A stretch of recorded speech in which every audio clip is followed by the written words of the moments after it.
30%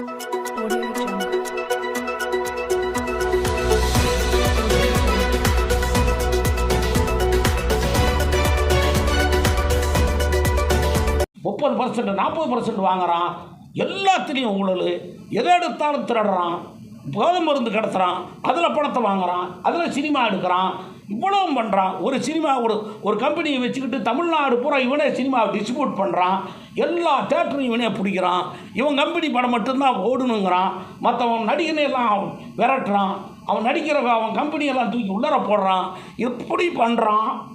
இப்போவும் சரி இவனை ஒன்றுமே பண்ணாமல் இருக்குதே மத்திய அரசு. அப்போ இவன் சொல்கிற மாதிரி ஒன்றிய அரசு தானா, ஒன்றும் இல்லையோ அப்படின்னு ஜனக அந்த வெறுப்பில் தான் ஒரு வேளை எங்களை புறப்பட்டணிச்சு இவனுக்கு 40 கொடுத்துட்டாங்களோன்னு சந்தேகம் எனக்கு இருக்குது. என் கட்சி இருக்குதோ இல்லையோ எனக்கு.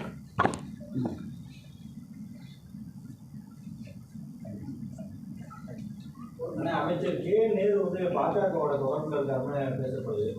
சமீபத்தில் ஒரு ஆர்டிக்கல்ல கூட வந்து பெருசா நாளைக்கு 11 மணிக்கு தலைநகர் வராரு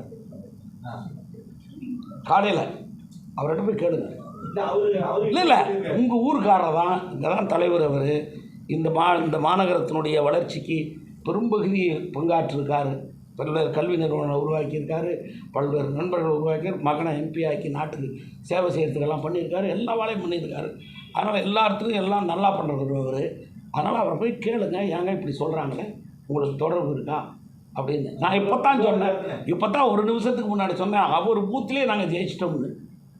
என்ன அப்புறம் நீங்கள் தொடர்பு இருக்குதுன்னா அவரை நான் எப்படி சொல்கிறேன்? ஒருவேளை அவர் ஆதரவு பண்ணி அவரும் எங்களுக்கு ஓட்டு போட்டிருப்பாருன்னு நினைக்கிறீங்களா? சொல்லுங்கள், அந்த பூத்து ஜெயிச்சதுக்காக தான் காரணமாக இருக்குமோ? என்ன சொல்லுங்கள் நீங்கள். நான் என்ன சொல்ல முடியுதுல்ல,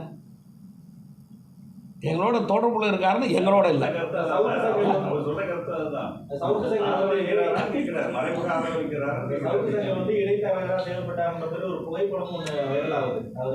இதெல்லாம் அதாங்க இது எல்லாம் வந்து பொருளாக ஒரு சின்ன சின்ன வேலைகள் பார்ப்பாங்க.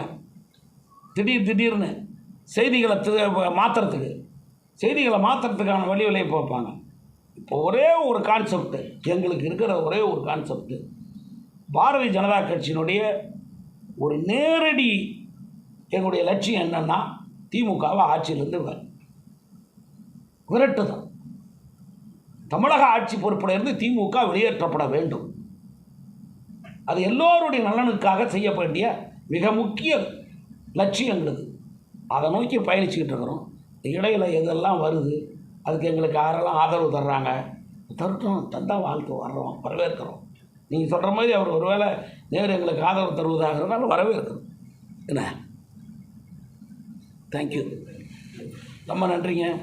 சாரி உங்களை மறுபடியும் திருப்பி கூப்பிட்டோம். நான் உங்களையெல்லாம் பார்க்குறேங்கிறத மெயின். என்ன